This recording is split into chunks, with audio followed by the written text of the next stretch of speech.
The next session is Entrepreneurship Talk, which talks specifically on security ventures.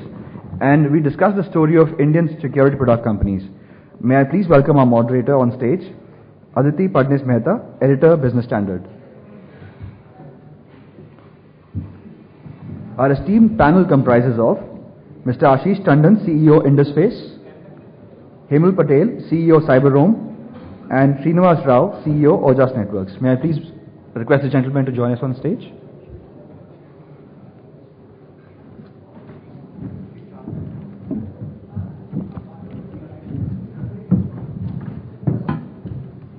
I now hand over the session to our moderator.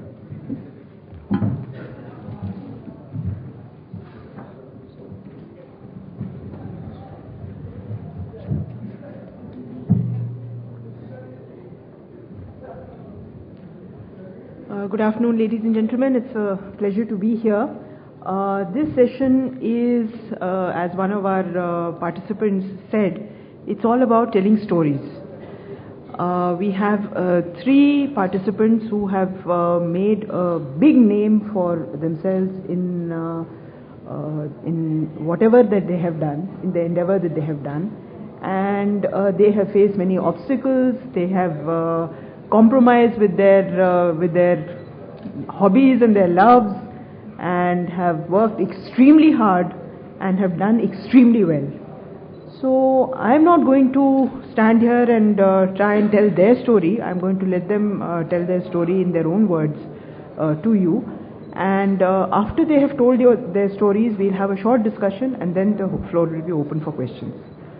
So I'm going to allow the participants to come one by one and introduce themselves, and also tell you what they have achieved and how they've achieved it. Could I ask Ashish Tandon to please come?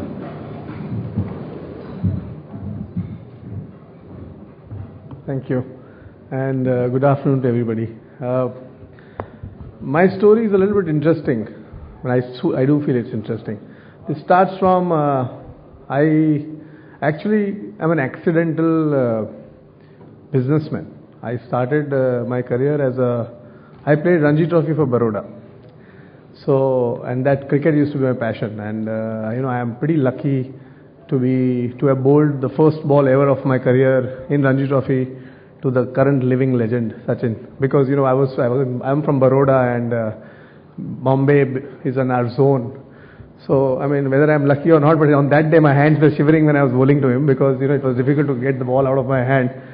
He was already a legend at that point of time. Anyway, so that's how I started my career. I also happened to be a good student, so I did engineering along with playing cricket, actively playing cricket. And then because of injury, I had to drop out of cricket, and started my first venture, which was into being an internet service provider, this way back in 2000, where the ISP licenses got opened up, and started getting abreast with technology. And that's when e-commerce, 2000, remember all of that, we had a huge boom. Any company was getting IPOs, and the stocks were going up, and that was the e-commerce boom.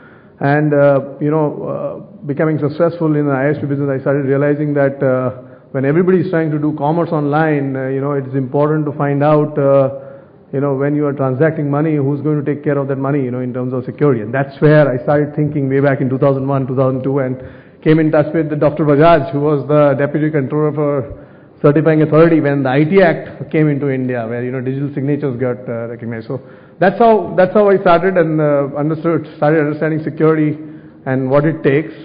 Started a concern, and an Indusface got formed in 2004, where we were predominantly a consulting company. Like I always tell people that, at that point of time, you couldn't specialize on anything. I mean, the country was just getting, the IT infrastructure was just getting built up. So we were kind of helping every company in terms of what the policies should look like, and overall providing consulting. In 2008, and you did a lot of work on security side and understood it well. In 2008, 2009, I started thinking to myself that, it's important, consulting is good, but we have a lot of talent in our country, and we should figure out something where we can build products. I mean, we always are used to hearing about America and Israel and all of them building some cool security products. We thought, we should give it a shot. And that's how we started our journey towards building a product in security. And the first effort was to find out which product. And I realized that the number one aspect which anybody who has to do anything with technology would is have a face, and their face is always a website. So the first product we built was a website security product. It's a SaaS-based product which had a combination of software. We built a software which was a scanning software which could tell any customer or any enterprise how secure they are from hackers. And I was also conscious that I don't want to kind of just build one software or build just a software which is enough to take care of the problem. How do I leverage India? And we have so much of depth and breadth of available resources and people. So how do I work on our technology? So what we realized was, and I realized that no software in the world was able to just by itself would help you assess whether your website is secure or not. You always needed some human intervention. So that's how my first product, which was called IndusGuard Web, came into existence, where it not only has a combination of software, but it also augments itself with people, and it definitely gives a comprehensive solution, which is not just a software you can do. And I'm very pleased to let you know that now globally, Gartner, I'm sure everybody knows about Gartner. So Gartner has a magic quadrant, and this year they came out with a application security magic quadrant, and they for the first time introduced that just not software companies, but people who gave a complete solution on application security should be included. And I'm pretty happy to inform that Indusface has made it to the magic quadrant. I don't think any other in that space any other security product company has made it. So that has been our journey. We have now over 600 plus customers spread across 15 countries. It's been roughly about 3 years when we launched our first product. We've kind of added in terms of our product portfolio as well. So we started with web. Now we also do mobile. We also help telling you how your mobile apps are and how secure they are. And very soon we'll be launching another product which can help you get protected against hackers. So that has been my story in terms of from cricket to hardcore technology and trying to help organizations get protected. So that's I'll leave it at that and get my next speaker, who will have maybe much better one to tell you. So where, just before you leave, where are you positioned in terms of the market segment in your product? So we have as I said, anybody who has a website, any business which has a website and whose website is critical either from his, it's a window to the world, or if they're doing transaction. In both cases, that's a customer. So when I split my customer segment, it is banking, financial segment, enterprise, telecom, online retail has certainly become a very important aspect in India with a phenomenal growth. And if I have to do my sales pitch, 3 of the top 5 online portals are our customers. 7 of the top 10 banks are my customers. So anyway, it's a horizontal thing. We enable customers who have web applications to get protected. So a modest man, he doesn't want to talk too much about what he does. Yeah. Okay. Thank you very much, Ashish. Srinivas, could I request you now to tell us how you've reached where you've reached and what it is that you love doing? Thank you, Aditi. My story is not as colorful as Ashish, right? So I was talking to him before the break, and I said my closest brush with cricketing fame or mortality was I was 12th man in a game in college when Azhar was on the other side, right? And I remember I fielded at cover for most of the innings, and I chased a number of balls. That's my claim to fame. Okay, so getting back to the story of where we are and so on. So my story is, again, to borrow a word from Ashish, I'm an accidental entrepreneur. Right? So I've been now working for 26 years, out of which, and in some ways, it's half of my life I worked for someone else, and half of my life I've worked for myself. So I started my journey as an entrepreneur in 99. I started working in 87, so 12 years working for someone else, and last 14 years working for myself. So I started in 99. I was part of a team which built a company. There were 4 of us. We built a company called Network Solutions, called NetSol. It was a network and systems integration company primarily focused on India. And I got into the company also in an interesting way, in the sense that my friend had started the company. He was trying to raise capital, and he was basically a technical guy, and he asked me to come and help him build a business plan, right? Because he said, I happen to have done an MBA, Mahabevakoof Admi, or whatever you call it. So he said, can you put together, one cash flow, all of that stuff. So I helped him put that together, and in stealth mode, I happened to meet the people who invested in the company, which happened to be Intel Capital, right? So Intel saw the plan, and like whenever you are trying to raise money, right, they ask you a lot of questions, sensitivity analysis, all of that stuff. So anytime they asked my friend that question, he used to look at me, right, to explain to him, how we could this. So then finally, after a point in time, Intel said, I think you better, join your friend and run the company, right? So that's how I got in. So we had an interesting journey in NetSol. In 6 years, we had 2 exits. Intel actually, after investing in the company, acquired a part of the company. And that's a long story, which I'll, when I write a book, you can read about it, right? So I won't talk about that now. And then subsequently, IBM acquired the full entity back in 2005. So after that, I hope no one from IBM is here, right? Okay. I served time in IBM, if you understand what I mean by served time. In IBM for about 2 years. I left IBM as soon as the lock-in was over, and I was thinking about what to do next, right? And so this is when the accident becomes even more interesting. So I happened to meet my first investor. So unlike Ashish and Hemal, who are both, I think, self-funded, I run a funded company. So I happened to meet my first investor, which is IDG Ventures. I happened to meet the gentleman called Sudhir Sethi. I happened to meet him on LinkedIn. So all of you, make sure you use your LinkedIn actively, right? So I happened to meet him. So he said, why don't you come over, let's have a cup of coffee, and so on. So I went up and met him. We spoke about a few things. He was looking at investing in the security space, right? And they had actually started an entrepreneur in residence program, basically an incubation entity, to try and identify appropriate security companies to invest in, right?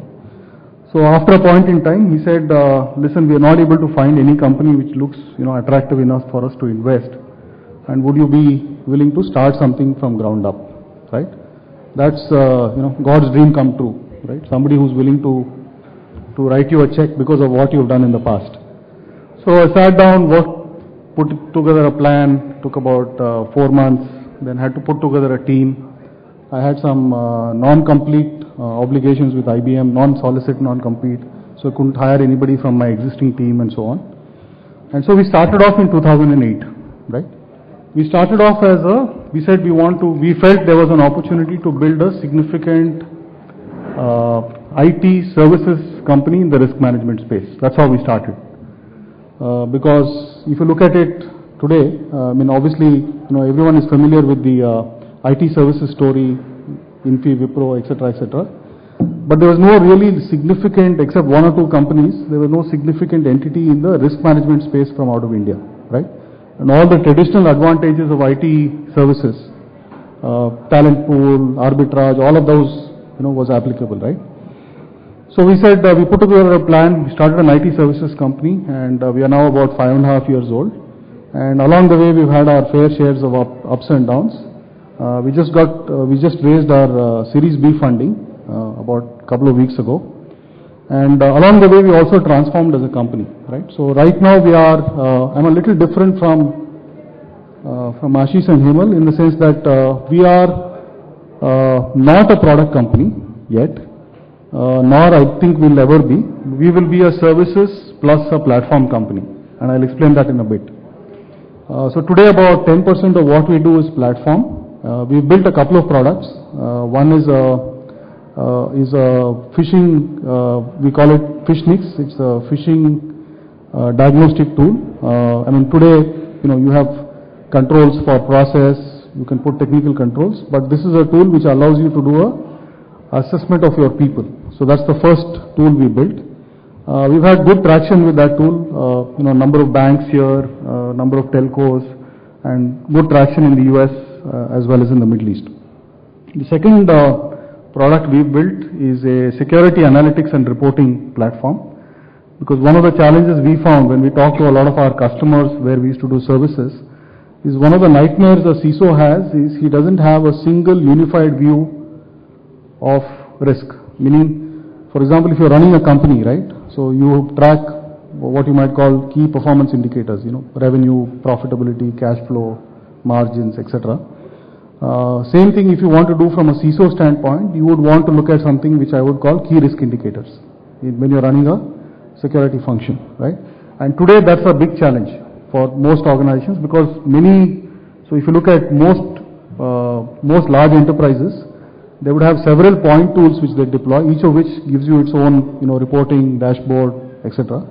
So, for example, I remember, I can't name that customer, but one large customer whom we worked with when we were ideating to build this, they had 62 point tools in the enterprise, right? So, for him to make sense of what those tools were throwing up was a challenge. So we built we call it a security, we call it a security analytics and reporting platform. We started originally with reporting, and then we felt there's an opportunity to build analytics around it. Analytics in the form of correlation, and so on. So that's what we've done. Been an interesting journey. And for all of those, I mean, every fourth person I meet nowadays in most of these conferences keeps thinking about, I want to do my own thing, right? I want to start something on my own. I mean, if I may be allowed to, Aditi, with your permission, I think you can do it, right? All of us, as I said, I've been an accidental entrepreneur. It does take a certain amount of courage, but I guess the rewards are, are really fulfilling, right? Both from a, monetarily and otherwise. Thank you. Now, Hemal Patel, if I may please request you to tell us your story and then we'll have a short discussion. Good afternoon, folks. As he said that, everybody can start a company. I'll give you a secret what happens. When I graduated, I could not find a job. So my father, when he talks in the neighbors and with a friend, he was a little bit ashamed to tell that, my son doesn't have a job. So he always tells, he's thinking to start a business. So I think when we don't find a job, we start the business. And that's the secret, and whatever it is, a long time ago, but most of the entrepreneur, courage is the one thing, but I think the risk and confidence goes together. You need to have ability to take a risk, and you need to have a confidence. And I make fun with all my people in a company that, let's just make sure that that confidence does not turn out to be an overconfidence, because once what happened is that in college I had a crush on this girl, and I thought that I'll take a risk, I propose her, if I get married then I'm confident that my married life will be great. And then I realized that marriage life and cool life or whatever does not fit in good in one sentence. So I think the confidence just turned out to be an overconfidence. But anyway, at the end, we start all this business. This is my fourth venture when I started in Ahmedabad. I had previously all services company. I kind of got tired and I wanted to do something new. So I said, let's have a product company, take to a global and make really an MNC. This is how the whole thing started, but where to start, of course, those are the history now. It started with 11 people, one of them is sitting right here. Combined company, Elite Core, Cyberoam was a part of Elite Core. We are now at 1150 people, so we grew from 11 to 1150 people. Of course, we do have an investor came in 2007, but there was one story. When we started product company here, absolutely my mindset was we need to have a profitable company in order to sustain long. For that, we only market and sales in Middle East and Africa and Southeast Asia. Things where we were called all third world country. So there was a time till 2005 that I was in a queue at venture capitalist office. I think in 2005 the whole table turned around and all of our third world country become emerging market, and just pure luck, and that is how we go. But anyway, coming down to the Cyberoam, we are a security network appliance manufacturer. I'm sure you have heard word, at least in a security conference, a word called firewall. We are a multifunctional firewall. We compete with MNC. One of the stunning figure is we sell in 125 countries now with our reseller network base with 5,000 reseller worldwide. So I think we have remarkably marketed, because my service company previously ISP, I always believed that you can sit in any corner and do a great research to do market and sale. There was a challenge. The good part, we knew all our challenges. One of the challenge was is investor confidence. For a long time, investor never had a confidence. Two reasons. One, my market focus was not to Europe and America. I absolutely mandated I'm not going to go there, regardless of whatever happens.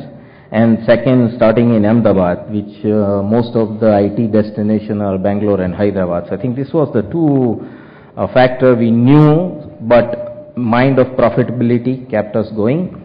The second challenge, and this is the one funny, the perception. India is not known for producing product.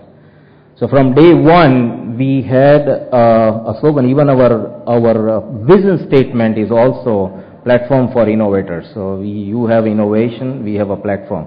So that is how we have put a lot of thrust on innovations, and the perception was really bad, because when I go to US, try to sell in a government, and government give me a gesture, security product out of US, it will take a while for us to digest.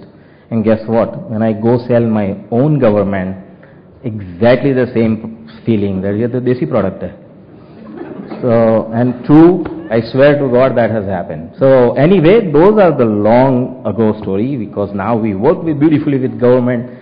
They do have realized that we do have a talent and the resource and the engineers that can produce the world-class product. Anyway, just to summarize, we are now, Cyberoam alone is a 550 people company. We selling 125 countries now. We do sell in US, but US is still not a great market. Just luck, because now everybody's trying to exit out of US. So, which we compete people here. Our prime market focus is SMB, so small to medium business or enterprise, starting from 15 people organization to 5,000 people organization. So, great opportunity for the people who work all the way from the research and development and then to product and pre-sales and sales and marketing. So that's the quick story. We do have one major event that came in 2007 when Carlyle, one of the biggest private equity firm, has decided to take an equity participation or become our equity partner. So I think they're still growing, 40% every year, profits are growing, and I think that's where we are. Thank you.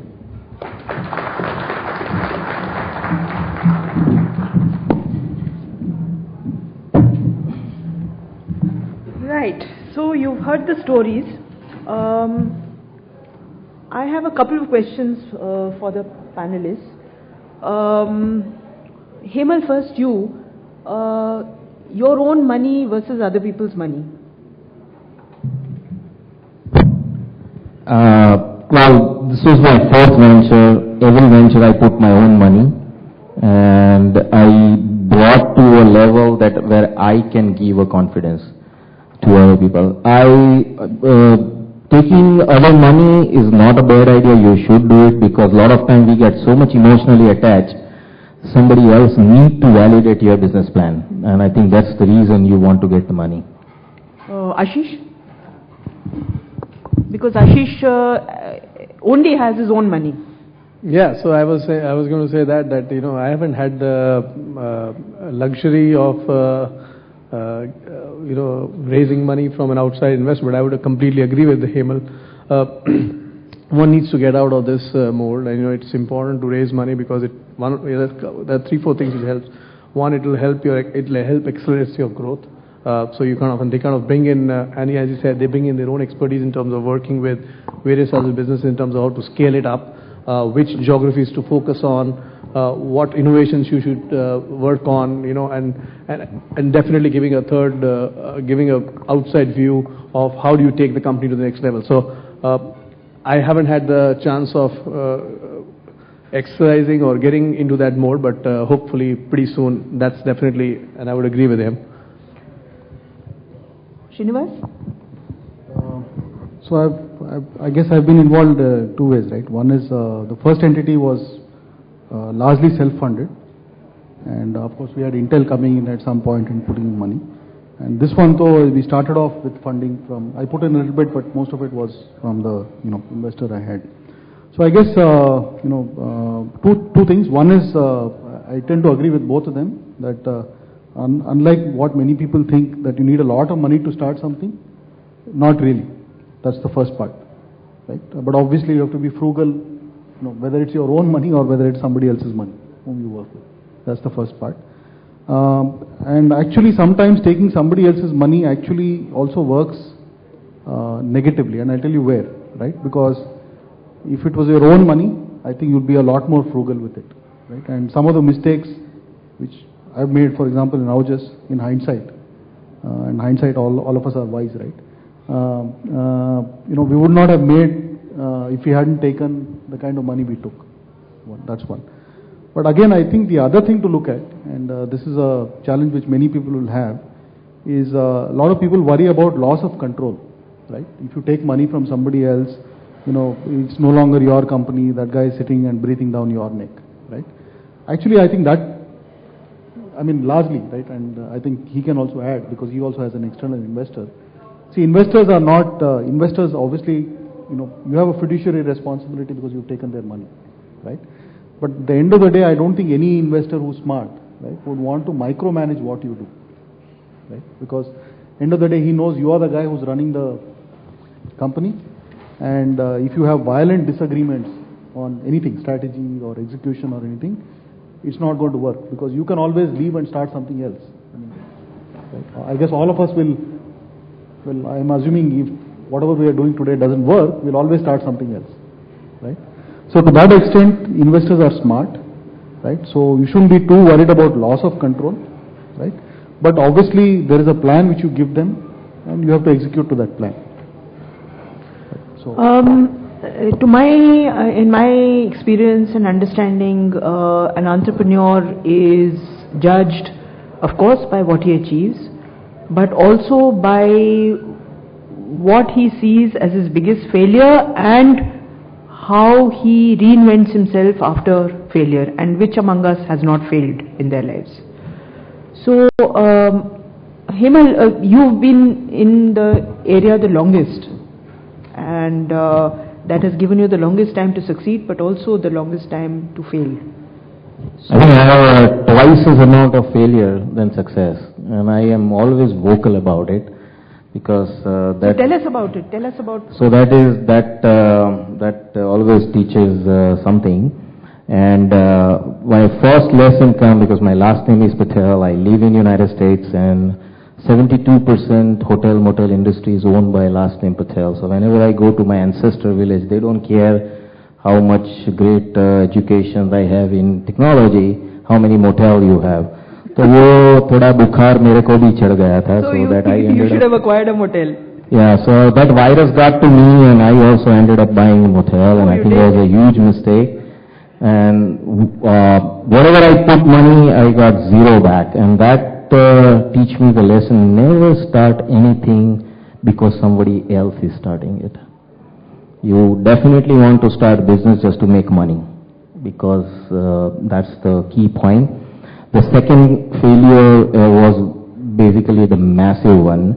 I started an ISP in Puerto Rico and put $3.5 million from my own pocket, but when I got it back after we sold it in 2001, only $100,000, so I lost it all. The failure happened in multiple counts. We tried to maintain a retail business remotely. I think that was the biggest failure, and I think we did not know how to sell and market. I think there was a few. Coming down to the Cyberoam also, there has been a failure as well, because at the time we had taken a loss 1 year, and I think the emerge from that was the hardest thing, because investor was just invested and you went down. I think then you have to face investor, but at that time I was very honest and I told investor I have never taken anybody's money and not return it. I have money in my bank, I'll return it back. And I think I would always give a command to investor, and they just turn around and says, do you know what happened, what mistake, what happened?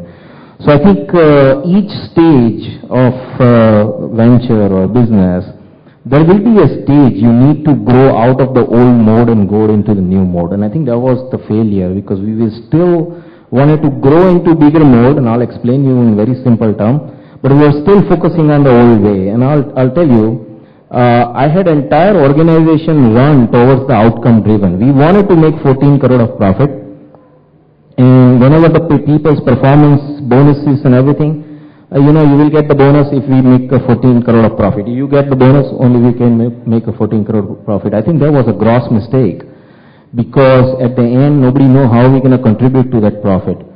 So of course we got an opportunity to revamp the whole thing, and we just started designing the KRA driven system, where each people, let's say development people, given a fixed KRA that they know where to contribute, and then we roll up to, it was hard, but we learned the hard way, and I think that just worked.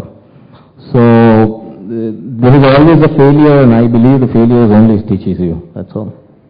So there is pain all around. And Ashish, how have you coped with it?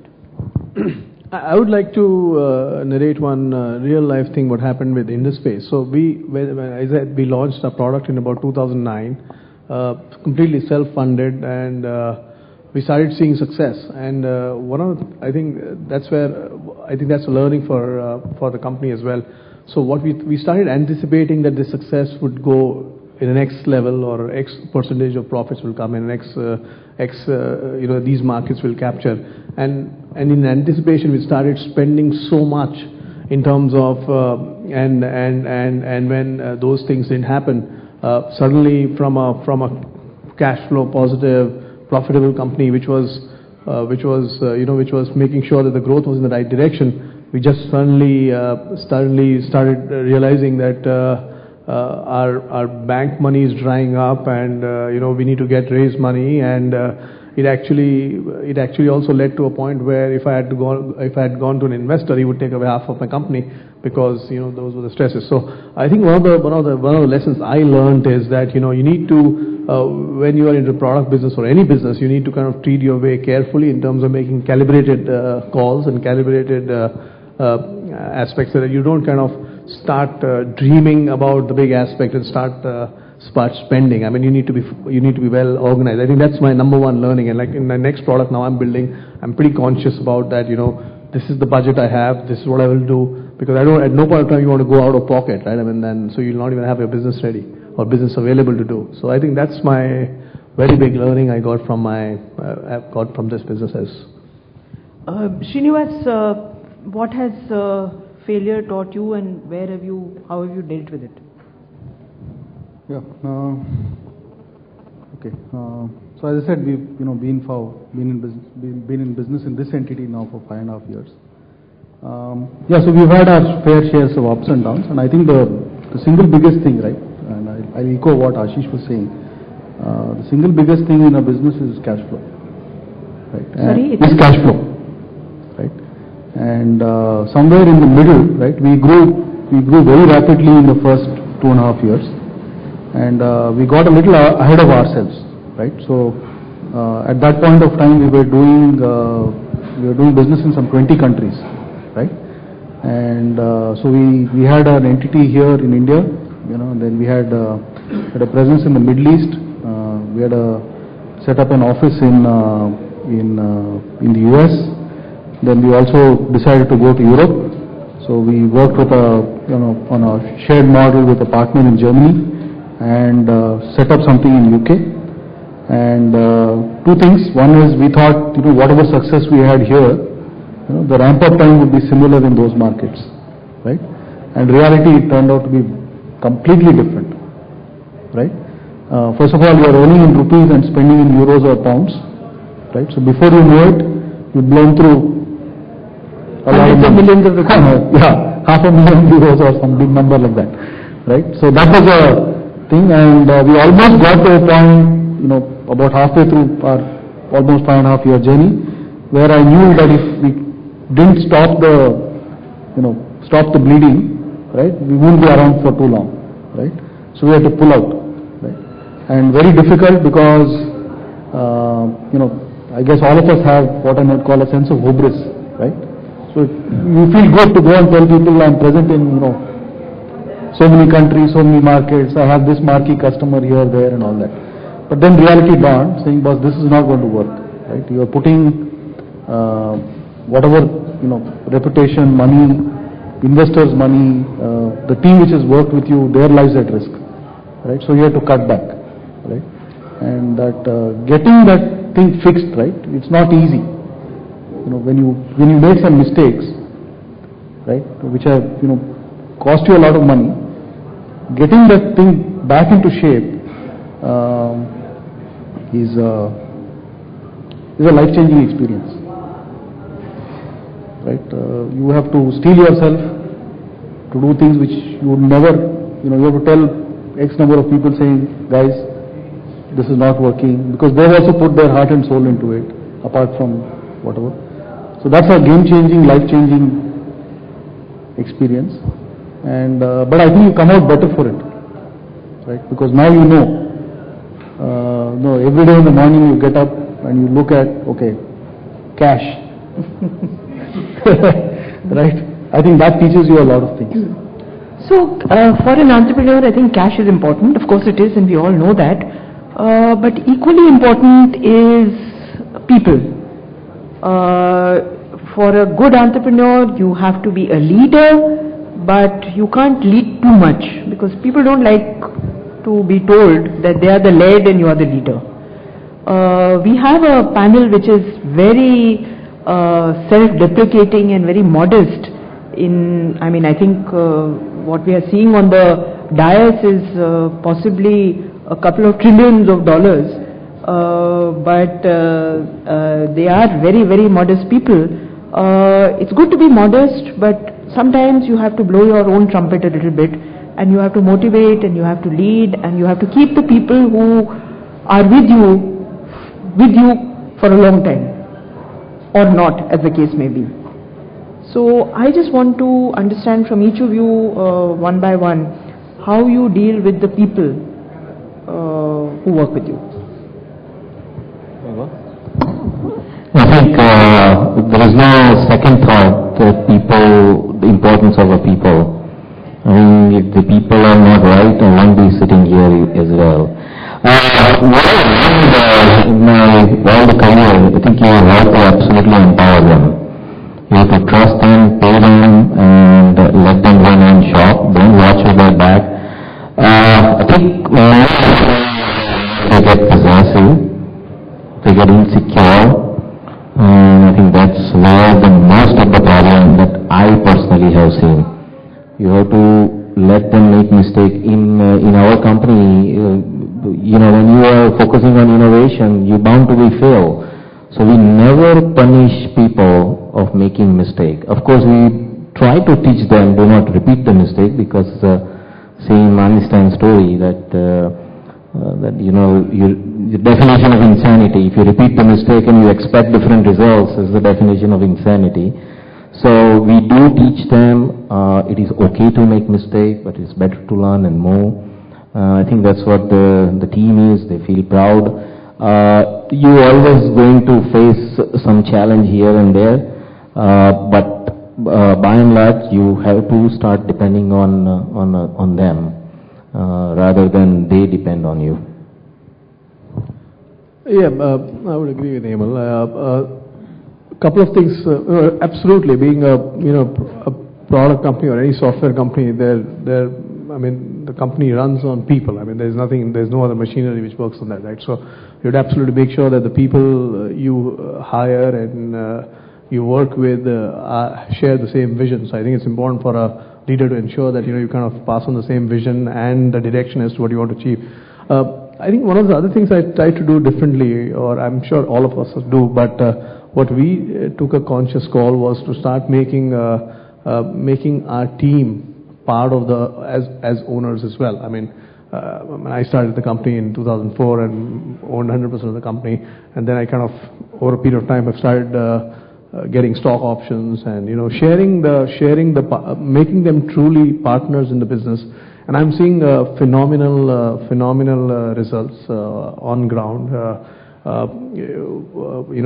There is a sense of they have the same sense of drive as I have, and when I see them, putting in the heart, I don't have to tell them what needs to be done. They're kind of just, and when I see them with so much of passion, it just. So I think that's another thing which has at least worked very well for us. Making our team as partners in the organization. So I think that's the way I would say helped. Yeah, I think I'll echo what both of them said. I think so. One thing I talk about is I use something called team. Right? Together, everyone achieves more. Right? So fundamentally, if you want to build an organization, etc., you have to have obviously good people. They have to be motivated to come to work, right? And as Narayan Murthy once famously said, the assets in my business walk out of the door every day in the evening or night, right? So pretty much applies to all of us. So I think so treat them as partners in your progress, and fundamentally, I guess, at least in this field, in security, I think a lot of people do it because more than, I may be biased here, but I think a lot of people do it because they're passionate about it, right? And at least I know that in the company which I run today, I guess over a period of time, I guess at least half a dozen guys will start their own thing. Right? That's what I think, because they are doing this because they genuinely like it. They don't treat it as a job. They are in this for the long haul. And of course, it's our job to give them an environment which allows them, to express themselves, be creative. And of course, along the way, so I guess all of us have stock options and all of that. Share in the wealth which we hope to create over a period of time. Okay, if you were to say that you have a message for all future entrepreneurs in the audience in one sentence, what would each of you say? What is your message? Ashish, please start. My message would be that you need to be passionate about what you do. You need to be ready to take the risk of going all the way, even if majority of the people go against you and say you're not doing the right thing, if you are convinced and passionate about it. And third is that there's no shortcuts now. There's no way so like the saying goes, the Rome was not built in a day. So you need to be patient and make sure that you have to do what you do to make it successful. So I think those are some of the traits helped me in terms of achieving whatever little I've been able to achieve. What has worked for me, especially in a Cyberoam or an Elite Core, is extremely transparent. We are extremely transparent organization. So I would I would definitely recommend that you be transparent. Goals and priorities are, whatever to me, are completely clear at the bottom level. Of course, if you are in a product company, promote innovation. I think that's the key thing we are missing. We try to do catch up, and I think we forget the innovation. So I think there are a couple of things we can do. We also practice an open door policy, because anybody can talk to anybody. I mean, there is no hierarchical difference. You probably have heard a lot about it, but one of the key things we practice is we make a difference of opinion as a base of learning. Even today, if somebody defers my argument, I never retaliate back, and I always think and give back an answer. So there are few things you can always do to stay with the people and move on. I think 2-3 things, right? One is starting something on your own. I guess to a lot of you, the grass is always greener on the other side. That's what it appears. But I can tell you that starting something is not as difficult as it looks. First, but clearly when you get into it, right? Don't count your chickens before they're hatched. Right? It takes time to build something. You have to keep plugging away at it. It takes a lot of hard work. I've read something about something called work-life balance. I'm trying to find out what it is, right?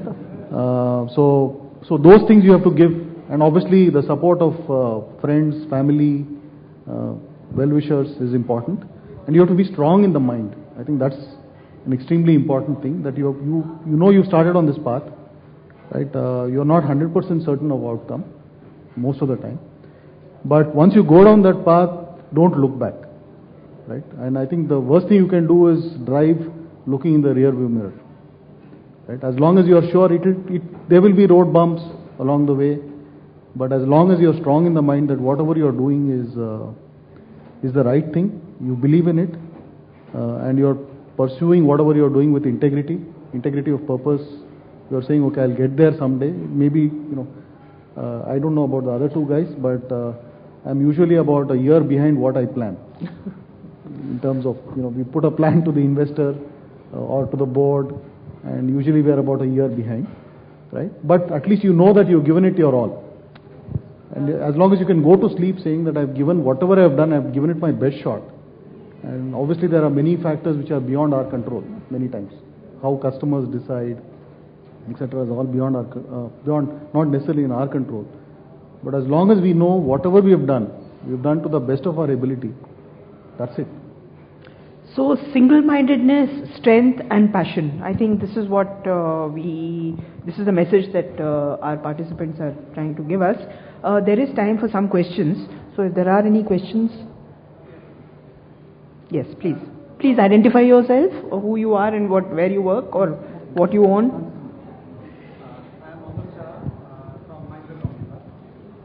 Just one moment, please. The mic will come to you.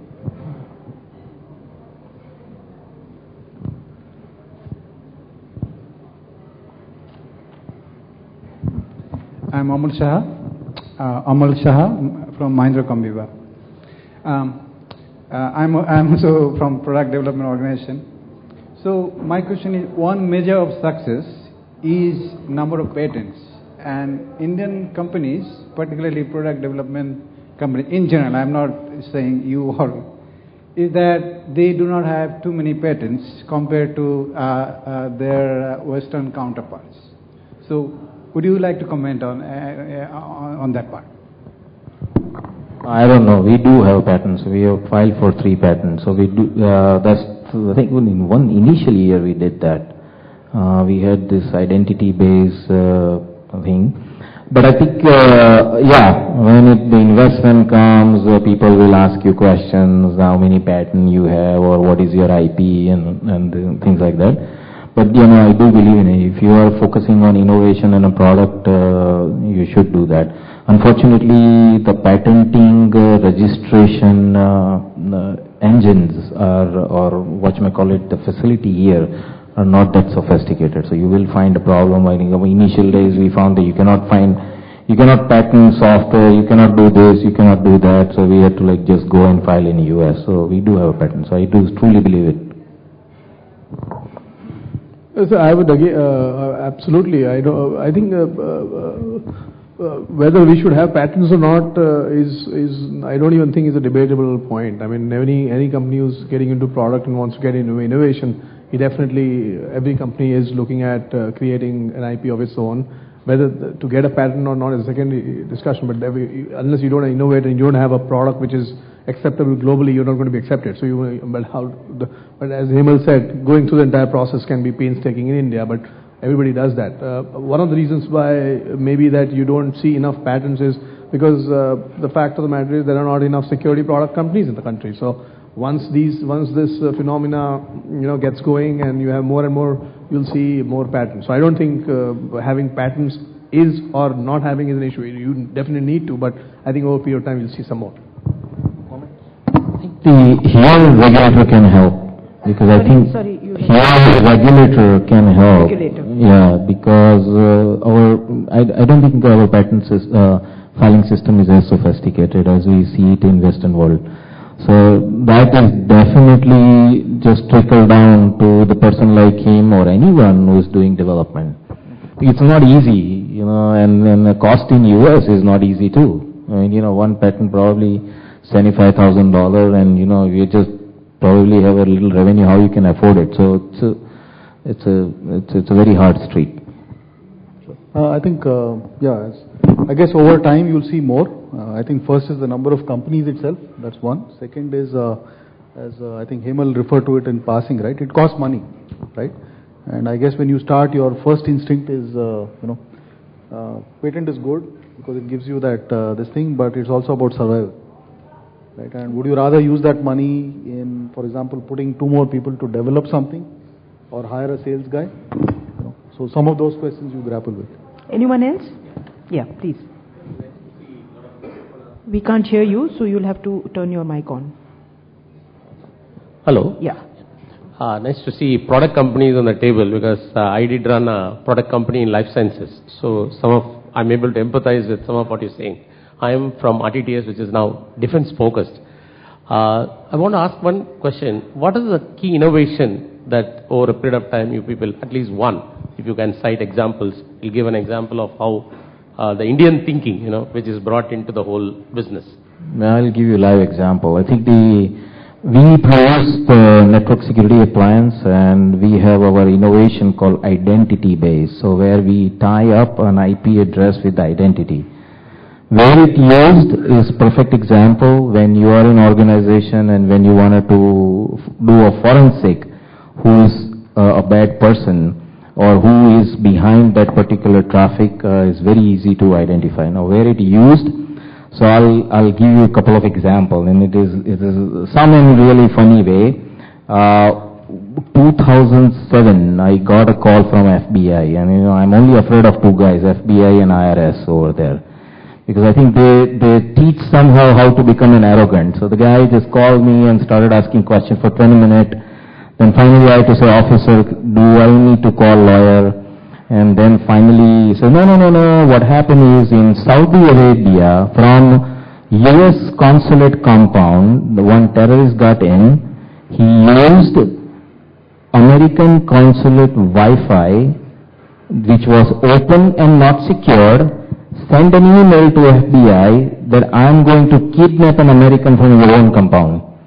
And then they started tracing an IP address from US, and it just landed up in our Cyberoam page. So I think that's where they were asking, wow, you have identity base, and can we track an identity? I wish they have made that feature turned on rather than making an invite. So yes, that would have been helped there. But it probably helped me. If you remember, there was a series of tiffin box bombing in Ahmedabad and Baroda and the whole Gujarat. And there was 6 email was sent, and one of the email was from Dental College Baroda Vagodia. I think there is a dental college. It was sent out of there, and fortunately they had a Cyberoam. We could nail the guy who actually sent an email. So, of course, the lead didn't go further. we were all in the newspaper, but the sad part is our news does not travel to the world, and it just stays right there in Gujarat. But yes, our innovation has worked, mostly on a forensic side. We do work with a lot of police enforcement agency here to develop a couple of few things based on around this. One of the another innovation that we have done, and I think we found that it is a law in Turkey to capture the MAC address if you are using your Wi-Fi over a free Wi-Fi zone, and it is a regulatory that you have to keep a MAC address because people keep sending a mail out. So many of these things has worked. I wish it could have been worked as like a cancer drug, that I have a whole line of people to buy my product, but it takes time. Innovation and adaptability in the market really takes time. Mr. Godse and then Dr. Bajaj. So my question is regarding the new impetus that we see at national level. National Cybersecurity Policy talks about product industry that needs to be created in India. Even Joint Working Group DAPR also talk about creating product ecosystem for security purpose in India. So do you think that is being talked there at the policy level? Some actions are there in the ground level. So do you think where the government stand in terms of taking this side? Go ahead. Sure. I think two things, right? And I think in some other forum we've discussed this, right? So I guess we have several examples of how the government and industry have worked together to foster, cyber security, right? US, Israel, etc. So I guess there are a number of things which obviously we have to do from industry, and there are a number of things the government can do, right? I think one challenge all of us struggle with is the talent pool itself is not wide, right? And so obviously the more the government can do from an education standpoint, right, in working with universities and colleges, setting up chairs for security, that would be of one use. The second is, I know the Technology Development Board is doing this, but I think the problem is a lot of the work they do is under the radar, right? Nobody knows that there are grants, available, for example, for patenting, etc., etc. Many people don't know about it, right? So if they can make themselves a little more visible. The third ask, and I'm being maybe a little, I'm getting a little ahead of myself, but I'll ask, right? I think all of us will never die wondering. So I'll ask, is we never get an opportunity to showcase what we do in one forum to, for example, people in the government, right? And that's where I guess bodies like DSCI, etc. can help us, right? Because I think there is a fair amount of capability which has been built, but many times, as I think he made a point, right? Desi product, right? Unless we can show that Desi product, how will people know what we are doing? Dr. Bajaj. Yeah, I think in continuation of what Vinayak said, unless it has been discussed already, I was away for about 15 minutes. It's how did you win your first customer within the country? I'm not talking so much of, for example, Cyberoam having clicked outside coming back to India, which is the case in most cases, and then also probably that leads to the clamor that in the interest of security, national security, indigenous products should be used. Whereas all of you are showing that acceptance outside is the greatest acceptance, but at the same time, what you would like to see here, I was hoping that in your story you would talk about the challenge of actually selling your product within the country or service. I can add to that. So you asked who were our first customers. So we have 600 plus customers for the product we launched, and ironically, less than a couple of percentage points, everybody is from the industry and not from the government. And it's again ironical that I was reading somewhere on the certain website that the number of government websites getting hacked is increasing many folds. Unfortunately, there's no call to us, and we have made several efforts.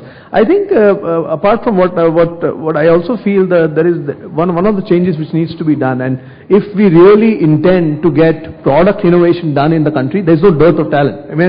The best of the products of the world are made by Indians sitting there in the US.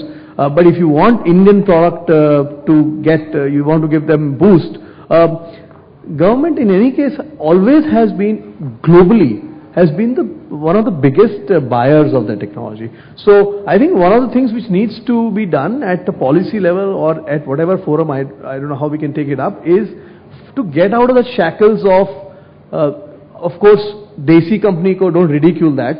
It can be good as well, and there are at least 3 examples who are making it a point that, and our product being in the Gartner quadrant means we are best in the world. At least give an opportunity to these new budding talent and give them some challenges, and if they can solve your challenge, accept them, and don't put barriers of 100 crores of turnover, these many customers. I mean, L1, L2. Yeah, so if you have those many barriers, you have no reason to innovate. So I would say the reason I am here is because all the people in the industry supported me. My first customer was ICICI Bank. I mean, they are the internet bank of the world, right? Or at least the country. But they were ready to innovate. Even if I go there and tell them, guys, I'm building this new product. Would you give me an opportunity? Absolutely. We want to get a beta. So I think that kind of mentality and that kind of sentiment needs to come into the government aspect. I don't know how to process it, and DSCI and bodies like that are the best ways to work that out. But I definitely feel that's a requirement. Mr. Aujas, I do have a comment. Actually, that particular Desi product, that was long time ago. But the one person has definitely helped. So for me, it's for me and my team a little bit different on when working with the federal government. I think Dr. Gulshan Rai has helped us really well. We asked him to, wherever we see there is a really unfair thing going on, basically as he said, there is a barrier is created, he has personally picked up a phone. As long as we have a merit, he has helped us. So, so government do help it. Of course, what we learn is government just cannot be biased about the local product. They help to make it, otherwise we won't be able to sell to other government. So I think what Ashish is making is I think give us a fair opportunity. That's all I think it is coming down to. But on the federal government, I think we work really great. Lots of federal government, we have installation in Delhi or all over the place. So they don't work. I don't think they don't. But there are certain aspect of it that needs to clear, the product certification. I think that also came through now, STQC lab, because previously we had to go and certify it outside and so on. Maybe Hemal is because he's crossed that 100 crore, 200 crore barrier. So that's I was answering the question from innovation perspective. Innovation would be 5 people, 10 people, 11 people. Right. You started off, right? So if you have 11 people and you go to the government today and tell them I have a kick-ass product, I would be interested in finding out how many get support. And I'm being very vocal about it, even it means affecting my business a bit. Well, but things are changing. Ladies and gentlemen, we have come to the, I'm very sorry, but we have run out of time. We have come to the end of this session. I should have left more time for question and answer from audience. I apologize for that. You have some of the best, the brightest and the wealthiest in the technology industry, in the security industry before you, and you have had 1 hour to listen to them and share their experiences. It's not something that you hear every day. So could I request you to give them a big hand, please?